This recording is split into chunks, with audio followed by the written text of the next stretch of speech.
안녕하세요. 마음신 박종찬 한의원 박종찬 원장입니다. 오늘의 주제는 임신 중에 발생된 미소포니아 증상에 대한 치료 사례입니다. 여성의 임신 중에는 호르몬 변화로 인해서 몸과 마음에 급격한 변화가 나타나게 되었는데요. 그로 인해서 여러 가지 문제가 나타나기도 합니다. 대표적으로는 산전 우울증이라든가 불안증, 그리고 여러 가지 고혈압, 당뇨 이런 문제들도 갑자기 나타나기도 하죠. 미소포니아도 이런 문제 중에 하나로 포함이 되어 있습니다. 다만 이제 미소포니아가 나타날 확률은 다른 것들에 비해서는 조금 낮은 빈도라고 볼 수 있겠죠.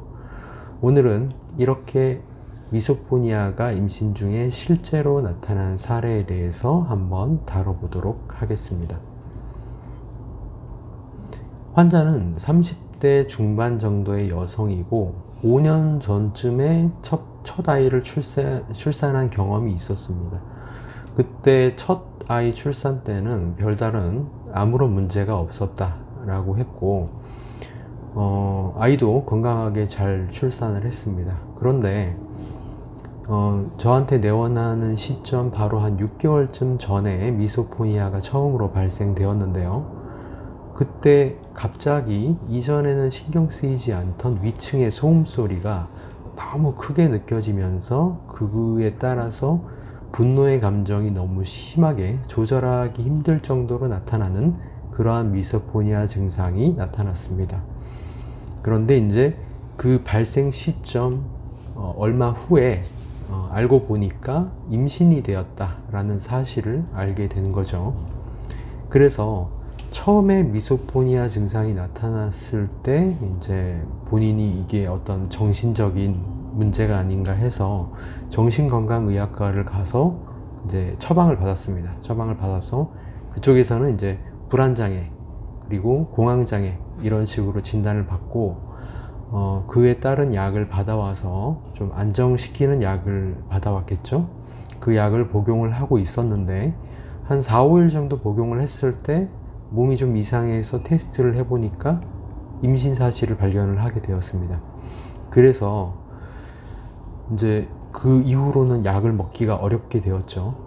그 정신과에서도 약을 끊기를 더 권했다고 하고, 그래서 약을 끊고 나서 어떤 다른 그 뇌 자극 치료라든가 이런 것들을 권했다고 했는데 그런 걸 받지는 않았다고 하셨습니다. 그래서 약을 복용할 수 없는 상황에서 이제 임신을 유지해야 되는 상황이 되어서 그때부터 이분의 이제 장렬한 버티기가 시작이 되었습니다. 다른 치료 방법을 어떻게 시행하기가 어려웠기 때문에 스스로 해결하는 방법밖에 없었고, 이전에 제가 이제 층간소음 편에서 이야기했듯이 층간소음으로 이러한 문제가 있는 분들이 많이 고려하는 것들이 이사를 하는 것입니다. 그래서 이분도 이사를 했고, 이사를 했는데도 결과적으로는 소용이 없었던 거죠.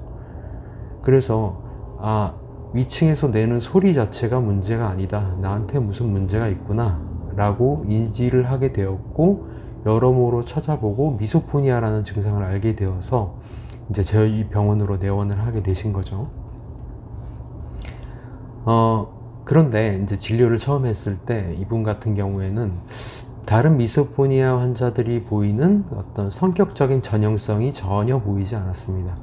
굉장히 직설적이고 그리고 강한 성격에 해당이 되는 부분이라서 주변 사람들을 휘두르는 스타일이지 휘둘리는 스타일이 아니었습니다. 그래서 그냥 성격적으로만 보면 전형적으로 미소포니아가 나타나는 사람들하고 달랐지만 임신이라는 특수한 몸의 상황 때문에 이런 현상이 나타나게 된 거라고 보였습니다.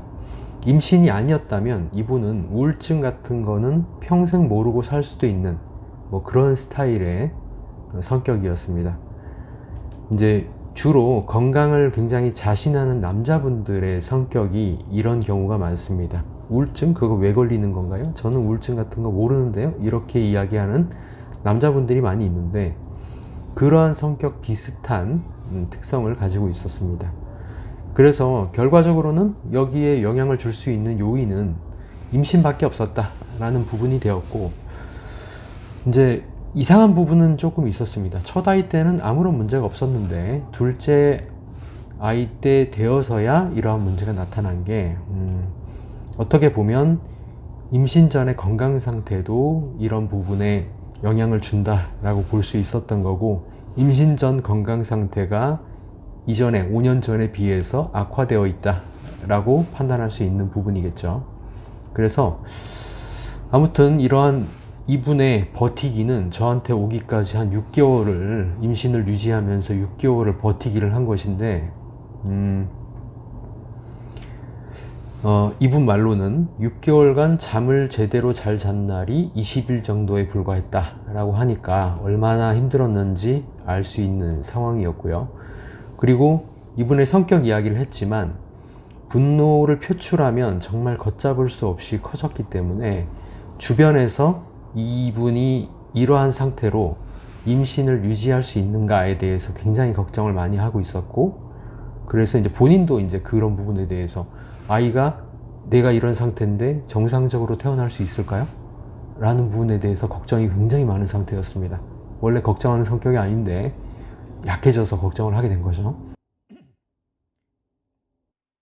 그래서 정신과 치료를 이분 나름대로는 받고 싶은데도 출산 때까지 이제 그 정신과 치료를 할 수 없는 상황에 처해 있으니까 몇 개월 안 남은 상황인데도 불구하고 본인이 그거를 과연 버틸 수 있을까에 대해서 굉장히 불안감, 절망감, 이런 부분에 대해서 많이 이야기를 하고 있는 상황이었습니다. 이분의 증상에 대해서는 간단하게 이야기해서 한약 치료를 했습니다. 이분의 성격은 전형적이지 않았지만 예민함, 답답함, 막힘, 소화 문제, 이런 부분이 나타나는 것은 현재 몸 상태 자체가 굉장히 전형적인 어떤 미소포니아적인 특성을 가지고 있었기 때문에 약을 사용할 때 증상은 호전이 되겠구나 라고 확신을 하고 있었습니다.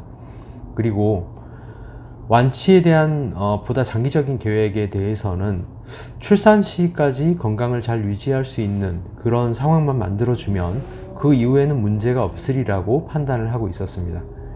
다행히 예상한 대로 반응은 좋았고, 일단 밤의 소음 때문에 분노를 주체할 수 없는 반응, 잠을 자기 어려운 반응, 이런 부분들은 굉장히 금방 사라졌습니다. 그래서 2주에서 한 달 사이에 상당히 좋은 수준, 그러니까 뭐 지금은 문제가 없어요 라고 이야기하는 수준까지 갔고,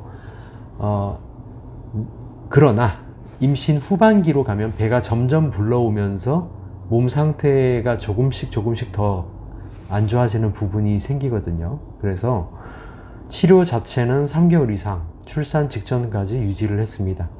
그리고 출산 이후에는 예상한 대로 증상이 없어져서 잘 마무리할 수 있었던 그러한 사례였습니다.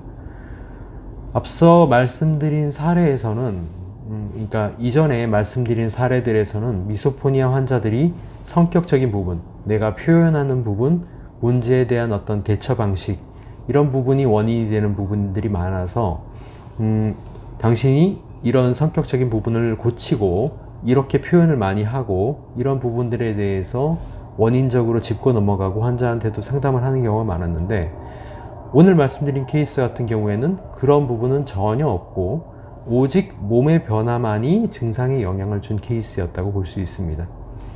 이러한 사례도 있다는 점 한번 알아두시고요. 오늘 영상은 여기까지 마치도록 하겠습니다. 시청해 주셔서 감사합니다.